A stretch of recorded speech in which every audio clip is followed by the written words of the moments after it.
Manusia tuh kadang terjebak pada kesombongan yang gak disadari. Kalian pasti udah akrab kan dengan istilah Jumat Berkah, di mana orang berlomba-lomba untuk sebanyak mungkin berbagi dan sedekah. Nah, biasanya pada saat Jumat Berkah itu ada yang ngasih, ada yang nerima. Sebagian orang ngambil, sebagian nolak. Dari beberapa orang yang nolak, saya tuh sempat nanya, kenapa sih ditolak? Dan rata-rata mereka bilang, udahlah buat orang lain aja yang lebih membutuhkan. Toh saya bisa beli sendiri. Bahkan kalau bisa, justru saya yang ngasih. Sekilas kedengarannya baik ya. Ini nih yang saya bilang di awal tadi, bahwa kita seringkali terjebak pada kesombongan yang nggak disadari. Kita selalu nganggap bahwa memberi lebih baik daripada menerima. Tangan di atas lebih baik daripada tangan di bawah. Sehingga banyak orang terobsesi untuk menjadi pemberi dan merasa rendah jika dia sebagai penerima. Ya mungkin karena kita selama ini sering mendengar, dengan memberi, bersedekah, kita bisa dapat pahala berlipat sebagai bekal di akhirat. Sementara kita nggak pernah atau jarang banget diajari ilmu tentang menerima. Padahal kalau kita mau jujur, kita mau berpikir lebih dalam, dan berpikir dari sudut pandang yang lain, sebenarnya menerima nggak semudah itu loh Pak.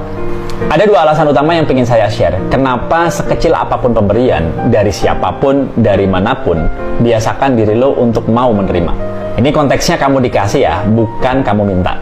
Yang pertama gini, ketika muncul perasaan, cuma nasi bungkus, toh saya bisa beli sendiri. Diakui atau tidak, secara nggak langsung sebenarnya kalian udah sombong. Kan tadi pagi saya udah sedekah, masa siangnya saya nerima? Lah pertanyaan saya, emang kenapa? Terus yang kedua, saat kamu udah nerima nasi bungkus, cobalah makan sampai habis. Kenapa? Ya mungkin kamu nggak selera dengan makanannya, tapi justru disitulah pelajarannya. Ketika sesuatu nggak enak terjadi dalam hidup kalian, nggak sesuai seleramu, maka kamu nantinya akan terbiasa menghadapi dan menikmati sampai keadaan nggak enak itu terlewati. Pelajaran yang lain adalah, ketika kamu pengen ngasih sesuatu ke orang lain, pastikan yang terbaik, supaya orang lain punya selera menerima pemberianmu. Jadi intinya, jangan ngerasa sok keren ketika saat ini kalian jadi pihak yang memberi. Karena orang yang menerima dengan ilmu, bisa jadi dia dapat kedudukan yang lebih tinggi dengan ilmunya. Sementara kalian cuma dapat pahala.